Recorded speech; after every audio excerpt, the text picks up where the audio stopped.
Hello বন্ধুরা, দেখতে পাচ্ছ তো এই রজনীগন্ধার গাছটা আমি কত যত্ন করে লাগিয়েছিলাম। এখন কত সুন্দর ফুল ফুটেছে প্রায় 3 মাস পর। কি দারুণ দেখতে লাগছে না? চলো এবার তাহলে পুজো করার জন্য আমার ছাদ বাগান থেকে কিছু ফুল তুলে নিই। কত সুন্দর সুন্দর জবা ফুটেছে, জবা ফুল। কথা বলতে গিয়ে যেন তোতলেই যাচ্ছে, আসলে এত ফুল ফুটেছে না, মনটা দেখে আর থামাতে পারছি না আর কি আনন্দটা। এই দেখো, এইগুলোকে কি যেন লঙ্কা চাপা বলে। আর তোমাদের সঙ্গে তো আমি ছাদ বাগানের ভিডিও আগেও শেয়ার করেছি।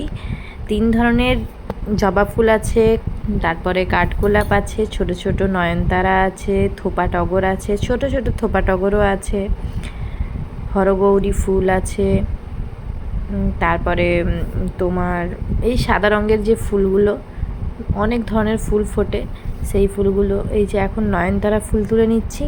নয়নতারা ফুল তো মহাদেবের ভীষণ প্রিয়, তোমরা সবাই জানো। আর এই যে জবাটা দেখছো, এই জবাটা আমি সাধারণত মা শারদা মণিকে দেওয়ার চেষ্টা করি, আর একটি মা মনসাকে দেওয়ার চেষ্টা করি। আর এই কাঠগোলাপ ফুলটি আমার ভীষণ ভীষণ ভীষণ প্রিয়। আর এই যে এদিকে আছে হলুদ কলকে, এই ফুলটিও আমি বিষ্ণু ঠাকুরকে দেওয়ার চেষ্টা করি।